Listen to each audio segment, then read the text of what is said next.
et bienvenue au Centre d'interprétation du Marais. Aujourd'hui, nous aimerions vous partager 4 faits sur notre bâtiment, que ce soit dans son architecture ou dans ses technologies vertes. Donc, pour notre tout premier fait, on va parler de l'architecture du bâtiment en tant que tel. Donc, quand on a eu ce projet de construire le centre d'interprétation du Marais, un des objectifs, c'était qu'il s'intègre parfaitement dans son environnement, à savoir la forêt, le marais, enfin bref, un environnement riche en végétaux. Et c'est pour ça que l'architecte a décidé de faire ressembler le centre d'interprétation à une cellule végétale.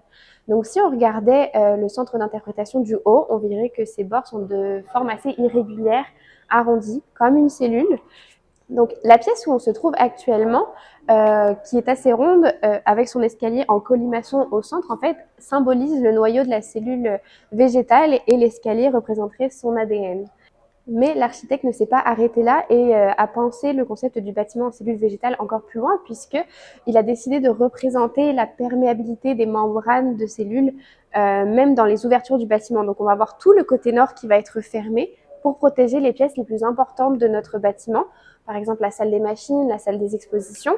Et le côté sud, en fait, va être percé de baies vitrées pour faire rentrer la lumière dans tout ce qui va être les bureaux, les salles, certaines salles d'exposition, salles de location, de manière à symboliser en fait les échanges qui se font avec l'extérieur de l'environnement, comme dans une cellule. Donc, pour notre deuxième fait, on se retrouve sur la terrasse qui se trouve à côté de la boutique du Marais pour vous parler de ce magnifique mur percé de petits trous qui se trouve être en fait un mur solaire. Donc comment ça marche? Les rayons solaires vont rentrer à l'intérieur du mur et venir taper la paroi au fond du mur solaire qui est recouvert d'une peinture noire.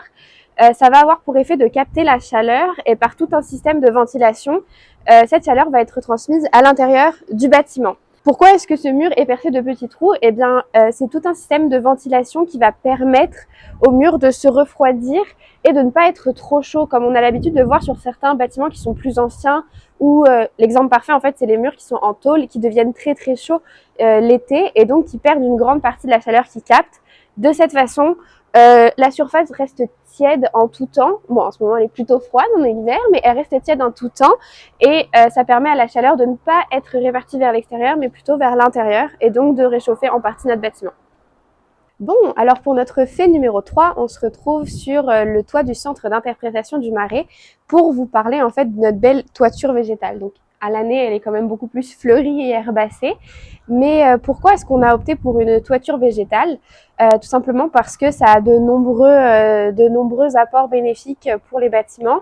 Notamment, ça va aider à diminuer les pertes de chaleur, mais aussi les gains de chaleur. Je veux dire, ça va faire en sorte qu'il chauffe pas trop dans le bâtiment, mais que la chaleur contenue dans le bâtiment ne sorte pas grâce à en fait l'isolation qui est accrue grâce aux plantes.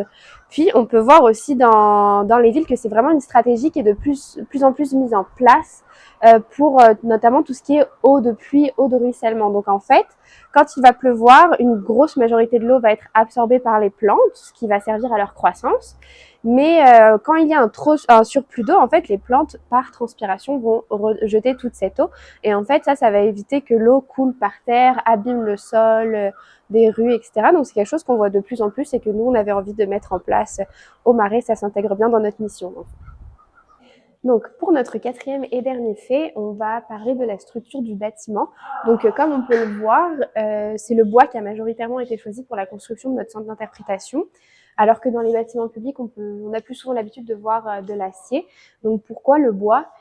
Tout d'abord parce que c'est un matériau qui est durable, solide, puis en plus qui est visuellement attrayant. Puis c'est surtout que c'est moins polluant de faire des fabrications en bois qu'en acier. Donc, si on prenait une poutre en bois et la même poutre en acier, ça produit 4 fois moins de CO2 de construire la poutre en bois que la poutre en acier. Donc, ça diminue la contribution du bâtiment à l'émission de gaz à effet de serre. Donc, c'était une excellente raison pour nous. Puis également, on peut voir sur les structures portrices, donc l'escalier, le plafond, les poutres, qu'il y a plein de petits points noirs. Ben, en fait, c'est que ce sont des têtes d'épinette noires. Donc, c'est une partie du bois qui est plus souvent jetée, pas utilisée dans l'industrie forestière. Donc, nous, on trouvait ça pertinent d'utiliser au Marais. Voilà qui conclut notre petit tour du centre d'interprétation.